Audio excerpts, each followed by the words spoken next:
Começando mais uma análise interessante e relevante aqui no canal, e hoje eu quero trazer para vocês os eventos de interrogatório que a Rússia ela utilizou após capturar todos os terroristas envolvidos nos ataques e a posição atualmente do tribunal russo, que muitos pedem o fim da moratória da pena de morte para que seja aplicada no caso dos terroristas. Mas antes, peço gentilmente para se inscrever no canal, ativar as notificações e, é claro, curtir e compartilhar o vídeo para que possamos ganhar ainda mais relevância na comunidade geopolítica. Então, vamos para o que interessa para ampliarmos o nosso conhecimento a respeito dessa tragédia que aconteceu lá em Moscou.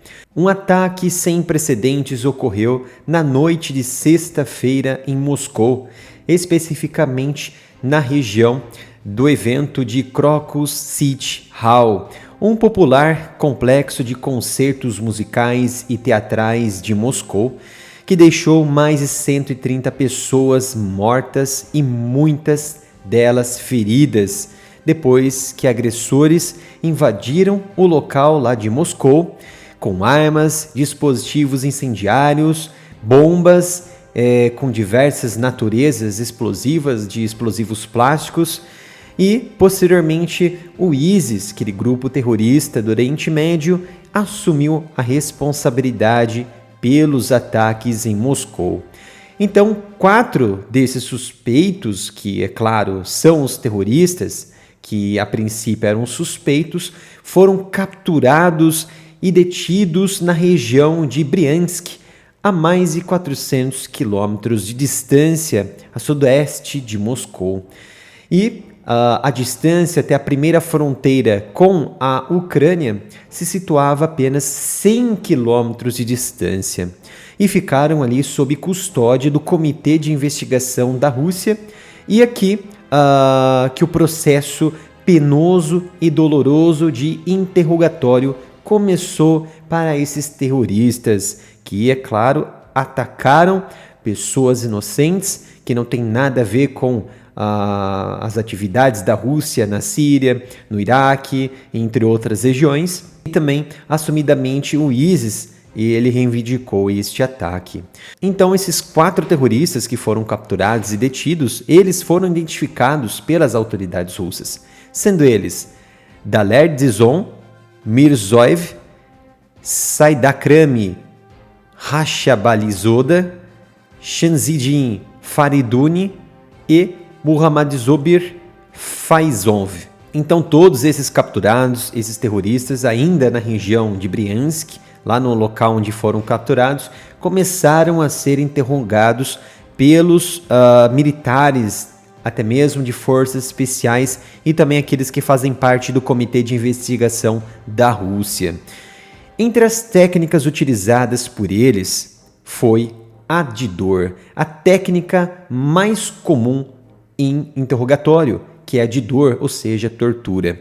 Um dos terroristas, inclusive, teve uma de suas orelhas, se eu não me engano, a orelha direita, arrancada com uma faca, e posteriormente os militares fizeram ele engolir, comer a própria orelha. Claro que ele se recusou. E após isso ele sofreu algumas consequências nada amistosas. Todos esses 4, eles foram submetidos à pressão psicológica e também física, incluindo a identificação de todos os familiares desses indivíduos. Então, muito provavelmente, os russos utilizaram esse meio de atentar ali também contra os familiares desses terroristas para que eles falassem, abrissem o jogo de quem eram os mandantes, quais eram as intenções deles, quem eles iriam se encontrar na fronteira com a Ucrânia. Então, todos eles foram constantemente espancados na região da linha do tronco e também nas costelas. E pelo menos um foi submetido ao choque elétrico. Então, o mais interessante é que todos esses terroristas, eles permaneceram acordados, foram privados da possibilidade de dormirem, de pegarem no sono, principalmente também privados de água e de comida. Mas, no entanto, de acordo com alguns grupos russos lá no Telegram, Os militares deram algum tipo de substância muito parecida ali com um carboidrato líquido para eles manterem pelo menos a energia e ficarem mais acordados. E militares, inclusive especialistas de saúde do Comitê de Investigação da Rússia, usaram algumas técnicas medicamentosas para manter esses terroristas acordados, tá? E como eles não corriam risco ali também de choque hemorrágico ou algo mais semelhante dessa natureza, eles foram submetidos a estimulantes em doses moderadas, muito abaixo ali de 0,3 a 0,2 miligramas de epinefrina, o que deixou os sujeitos ainda mais ativos, acelerados e também com palpitações cardíacas no coração, tá? E isso porque a epinefrina ela faz parte da classe das catecolaminas, né? Então por isso elas são utilizadas ali também como estimulantes. E todos esses 4 indivíduos eles foram levados após o interrogatório, fizeram ali uma situação de primeiros atendimentos, primeiros socorros para deixarem eles mais aparentáveis para enfrentarem um tribunal. Então eles foram levados ao tribunal ainda no domingo, e onde eles foram ali acusados de cometer um ato terrorista em solo russo, o que é muito penoso nessa situação. E aí o porta-voz do Kremlin, o Dmitry Peskov, ele disse que devido à tensão situacional internacional, há pouca colaboração entre países no combate ao terrorismo, e uma situação como essa poderia ser evitada ou pelo menos custos de vida, né, poderiam ser reduzidos. A França também elevou o seu alerta terrorista ao mais alto nível ainda no domingo, com o presidente Macron. Ele disse também na segunda-feira que o grupo ISIS ele estava por trás dos ataques lá em Moscou e também tinha ali alvos muito próximos de serem acertados dentro da França. Inclusive, Paris foi dobrada o seu nível de segurança e muitos locais não puderam ser abertos ainda no domingo e na segunda-feira pela manhã. Questionado sobre essa alegada tortura que esses terroristas possivelmente sofreram, o porta-voz Peskov ele se recusou a responder, tá? Disse que não se trata ali de situações que cabe a ele responder, mas sim o tribunal se houve ou não excesso, tá? Todos foram mantidos em uma cabine durante lá a sua permanência desses terroristas, permanência deles no tribunal. Todos foram submetidos a uma cabine com painéis de vidro e também sob segurança e escolta de policiais, inclusive policiais especiais. Muitos fazem parte ali do comitê de investigação e outros fazem parte da escolta maior, a parte mais nobre, que são comandos e operações, fazem parte dos Spetsnaz. E também um comunicado foi feito pelo próprio Tribunal da Rússia, diretamente no Telegram, e eles disseram que tanto Mirzoyev como também Rashid-Balizoda, eles admitiram a culpa, admitiram terem realizado esse ato terrorista, e todos foram identificados como cidadãos do Tajiquistão, tá? Muito provavelmente que o terrorista, esse terrorista que vocês estão vendo na imagem, Mohamed Rashid-Balizoda, ele estava sob efeitos desse sedativo por conta de que seu olho teve um grande ferimento muito grave no seu olho esquerdo, que provavelmente ele foi arrancado durante o interrogatório dos soldados russos. Então ele não conseguiria ficar ali, permanecer ali durante o tribunal de forma muito natural. Poderia ali sentir muita dor, poderia fazer ali diversos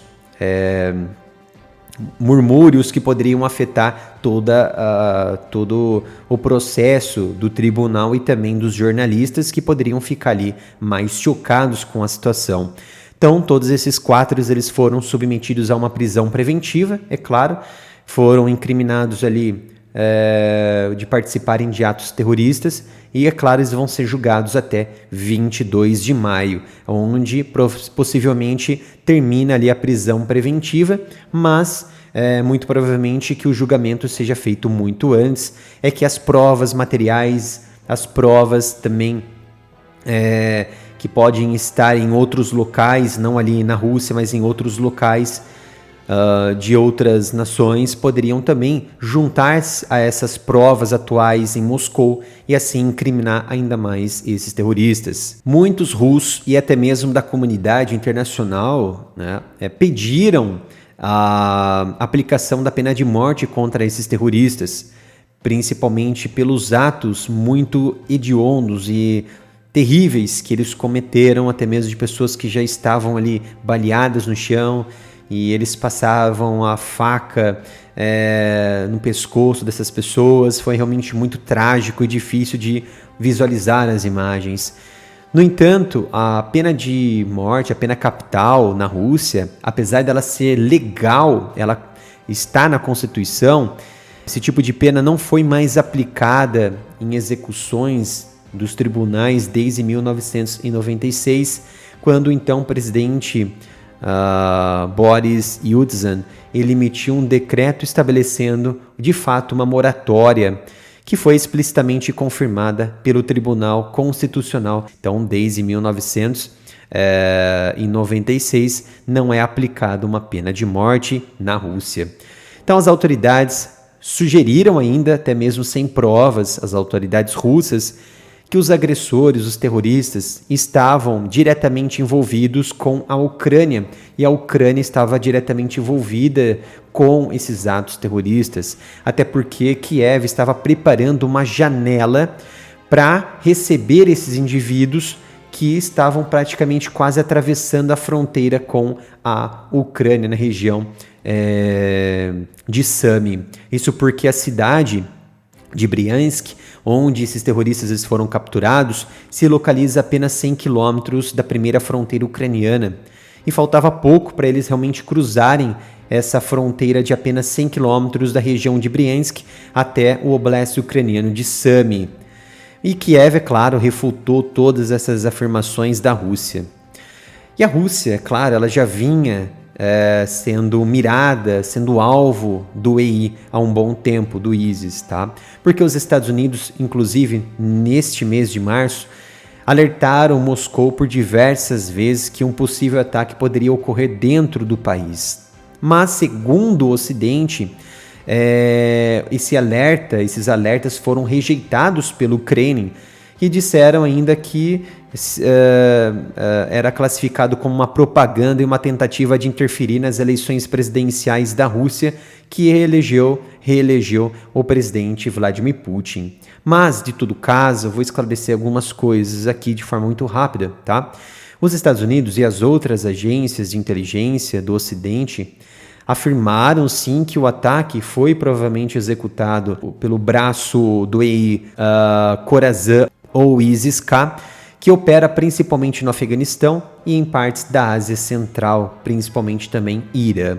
Acontece que o Moscou realmente reagiu a esses alertas, inclusive nas últimas semanas a Rússia ela respondeu a esses avisos americanos e do Ocidente, que é claro que não foram relatados em massa pelo Ocidente, pelas mídias do Ocidente, mas que a Rússia ela respondeu, ela prendeu diversos suspeitos em Moscou, participantes ali de um plano de atacar diversos alvos em toda a Rússia, inclusive faziam parte, realmente integrantes de uma célula terrorista do ISIS na região, mas provavelmente, é claro, eles não conseguiram identificar esse possível ataque que já estava planejado para toda a região ali de Moscou. E inclusive essas prisões que foram relatadas ainda no mês de março em toda Moscou, esses indivíduos estavam planejando atacar igrejas e também sinagogas em toda a Rússia. Espero que tenham gostado desta análise que eu queria trazer para vocês. Peço gentilmente para se inscrever no canal, ativar as notificações e, é claro, curtir e compartilhar o vídeo para que possamos ganhar ainda mais relevância na comunidade geopolítica. Obrigado pela sua presença e nos vemos no próximo vídeo aqui no canal.